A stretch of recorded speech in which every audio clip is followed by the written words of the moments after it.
turn one on that second straightaway coming out of the trial. You know why? Because that gives us enough time to do what we do. Well, exactly right. Well, DWC's the biggest, like Mike Joyce said, 4 wide, 5 wide. You better reach up there and pull those belts tight one more time. Oh, baby, oh, baby. Boogity, boogity, boogity. Let's go racing at a real high speed, boys.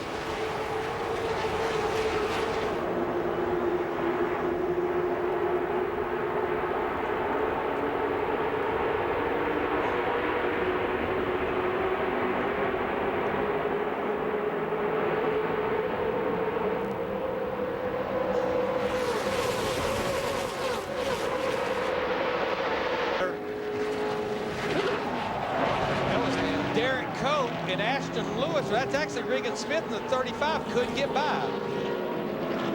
Now scoring stops. Scoring is frozen. So everyone else gets to slow down and pick their way through this 3-car pileup in the tri-oval. Regan Smith in the 35 almost made it by. Here you see Derek Cope in the 49 that we saw sideways in the tri-oval right before that. Yeah, it's a shame. Regan had that thing. In the door, right rear. First caution of the day, lap 44. That's Randy McDonald, or excuse me, Donnie Neuenberger, Cayman Islands car, and here is 49 of Cope. Let's see what happened in this second pack. Watch the green car, right center of your screen. This is getting oh. He hooked Regan Smith. Well, no, Regan Smith Regan hooked him. Yeah, it looked like he was going to move up a little bit, and Regan caught the back of him, of Derek Cope, and turned him, and then here comes Derek, and he says, ooh.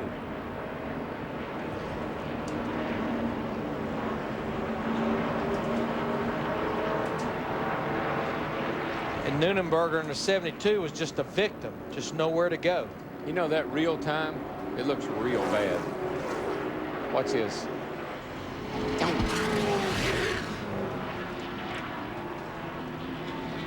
Smith's teammate Ashton Lewis will get the free pass. Excuse me.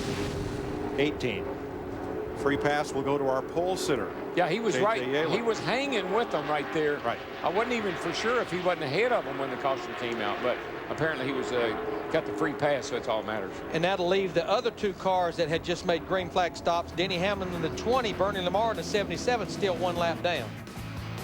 First caution of the day in the Aaron's 312. Car upside down, start finish line. Tony Stewart, It is Stewart. 33. Daniel Quinn in the 50 got into him. I don't see anyone else, but Stewart has taken a wild ride.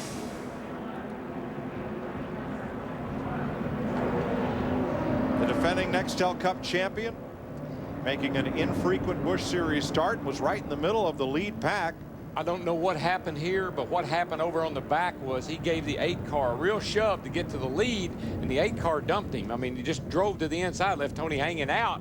I don't know what happened after that. But we know where it happened. Right here in the tri-oval. In the tri-oval. Yeah, that's a tough part of the track, I'm telling you. Second caution flag of the day, and points out the downside, or in this case, the flip side of Nextel Cup drivers running the Saturday race. Yeah.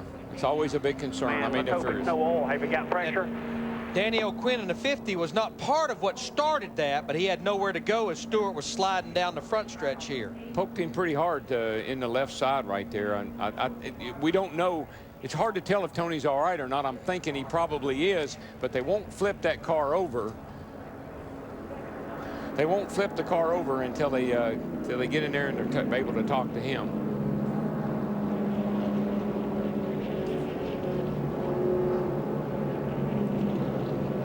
The car went over, slid a long distance on its right side, as you saw the scuff marks, and then went over on its roof. So there's crew chief Wally Rogers there, anxiously awaiting. Well, this is so bad to be upside down like this. Even when if you're okay, you're hanging in there. Yes, we had a situation in the IROC race at Daytona where Steve Kinzer flipped. They were going to just turn the car over, but and Kinzer was all right, conscious the whole time. But because Kinzer had undone his belts, they were afraid of risking injury by flipping the car over. So they took their time in extricating him. And they were trying to get that right side window out, and they couldn't get it out.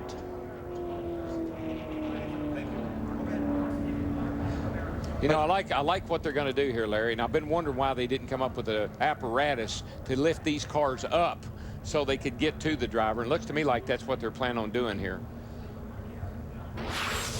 Let's see if we can 33. determine what happened. The 8 car, Tony had just helped the 8 car get to the lead going down the back. The 8 car drove to the inside, and I think Tony thinks there's a hole right there that he's trying to get down in, and there's just not, he just doesn't quite have enough room to get in front of Kenny Wallace. And look at that race car. They just become like feathers blowing in the wind. Now, this is a hard lick right here. Fortunately, it's just, it's more in the left front than it is anywhere else. And it was the right side of Stewart's car that took the brunt of the impact as it went over. See, he's trying to get down in that hole right there. Not much room. I know Kenny Wallace is doing everything he can probably to give Tony all the room he can, but there's just not enough room there. You see the roof flaps deploy. Car goes upside down and hits hard on the left side. Yeah, the roof flaps deployed. They did their job, but the air just got out from underneath the back of the car, and the car came around. There's Tony. He is okay. That says so much, though, for the construction of these race cars, whether it's in the Busch Series or the Nextel Cup Series. Well, you hate to see one of these cars get upside down, especially at these speeds. But Tony Steward is okay. Pit road is open. Steve? Mike, no adjustments to that number 8 car for Martin Truex Jr. He did say that he and Tony Stewart were really hauling the mail together. Truex Jr. out right behind Kyle Busch as cars exit pit road.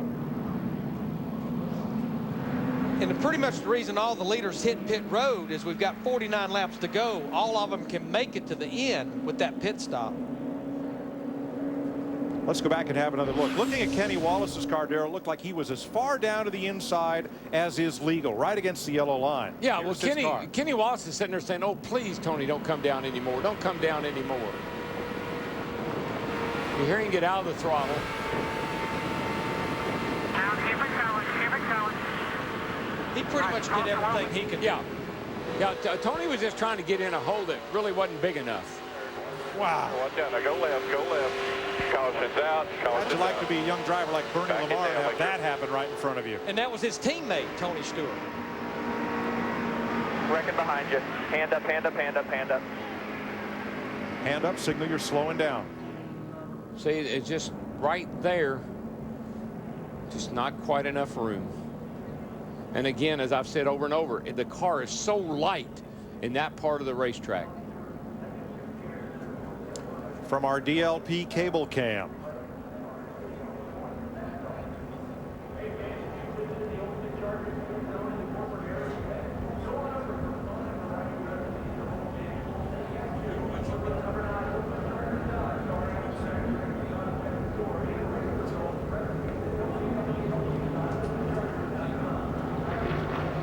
.68 laps complete. Tony Stewart on his roof, but okay. After this wild ride in the Old Spice Chevy.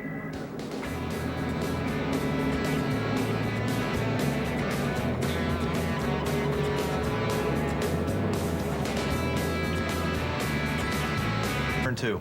And going down the backstretch, I got right up on his spoiler and we started off into turn 3. He got loose and just lost it.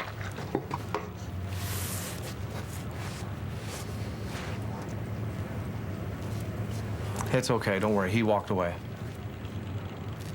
Subway Restaurants, proud sponsor of Greg Biffle and the number 16.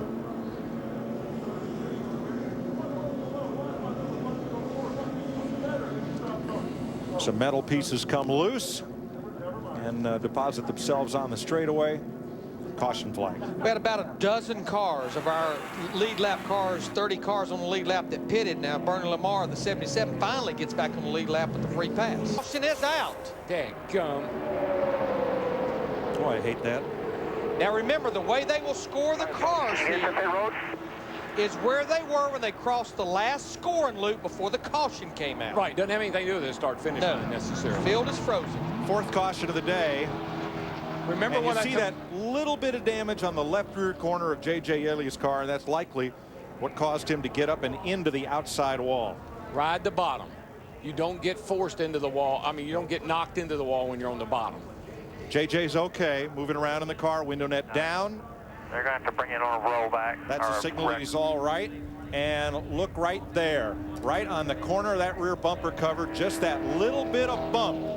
That's all it takes here at 180 plus to get a car around and hard in the wall. See where it came from. Well, he was up on the outside, and that's the 99 there behind him. Let's see if they make contact. I'm thinking they probably do. There's the contact right there, just on the exit of turn 4. Pretty hard into the outside wall. Now, JJ came in here 4th in the points. He had an opportunity to possibly leave here 3rd in the points today. Pretty hard lick. Yep.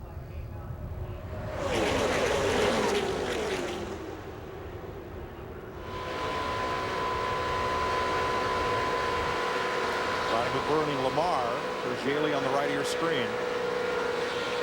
3 wide, but doing good. 3 wide. Boy, just Here. ever so Come on, slightly sit that way, without- contact, but just not a, Michael just need to give him a little bit more room. But you know, you can't let off. You can't use the brakes. It's not that often when you have someone in the middle of the pack hit the outside wall and come back across the racetrack here, it ends up being a single car accident. There's JJ, started on pole, ends up in the garage. Chris J. Yeley checked at the infield care center and released. He is okay. I got to believe Brian Vickers has got a car that's more than capable of winning this race, because look how far back he fell and look where he is. And of course there's Harvick, who pitted, and look where he is. Yeah, don't discount Harvick coming from 5th. He may have the best seat of all for this 3-lap shootout. Here we go.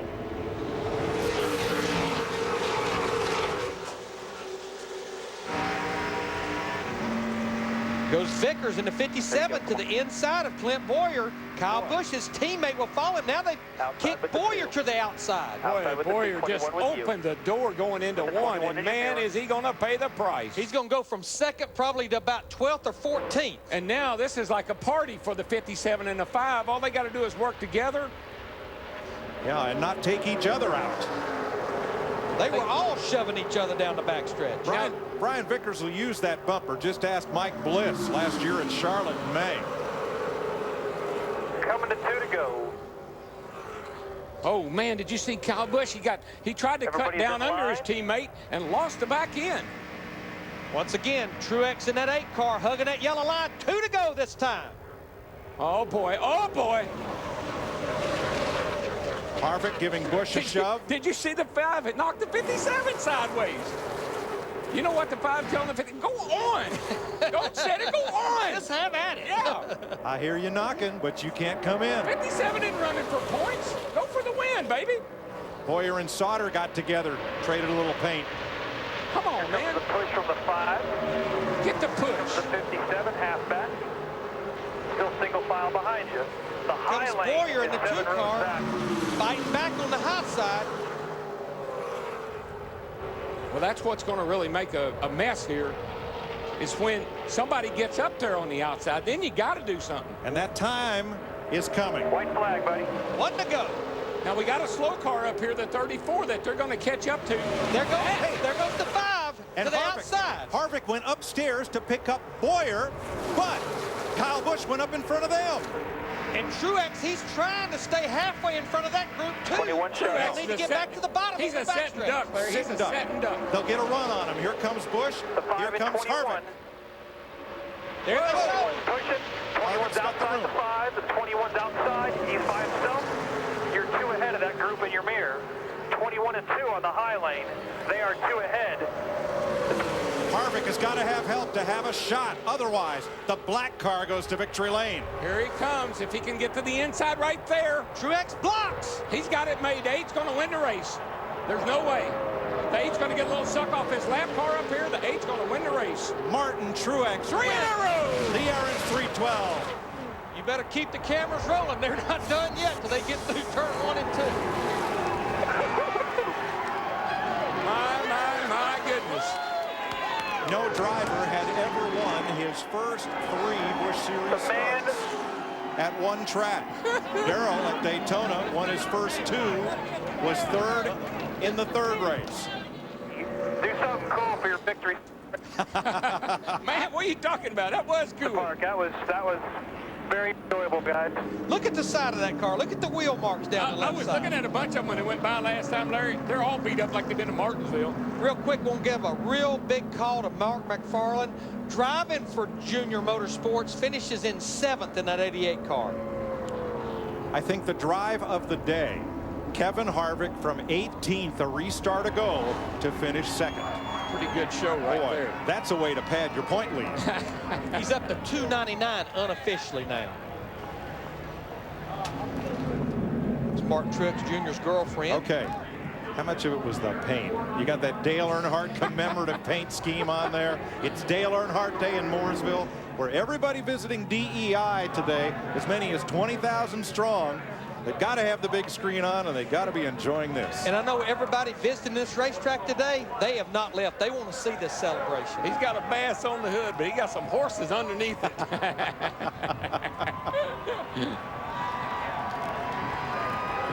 Holding 3 fingers aloft, Martin Truex Jr. comes around and salutes the crowd at Talladega. That's the way I like it.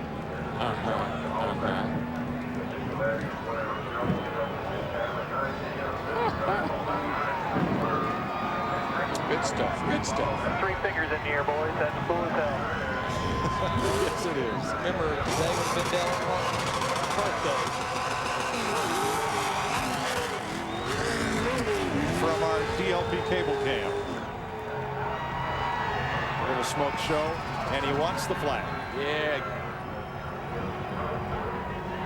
That was cool. The man would have been proud there, Martin. Yes, he would have. Gonna have to reach up something to get it, I think. Oh, they can't get it stuck in the fence. Yeah, it's a double fence there, and I don't think it's going to fit. Oh, man. There he goes. we'll make it work. One of the Speedway security staff helping out there. Now it'll fall on the ground. He'll figure out how to get it. Jump out there and get it, Martin.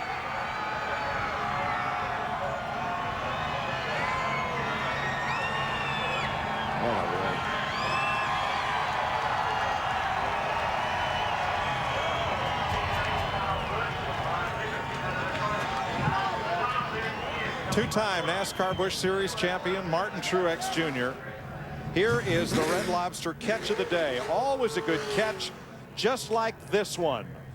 The pass that got him the lead past the Hendrick tag team of Vickers and Kyle Busch. Yeah, he was fighting the Hendrick tag team of Busch and Brian Vickers, also the tag team of Kevin Harvick and Clint Boyer. Back down to protect the low side, hug that yellow line, and win the Aaron's 312.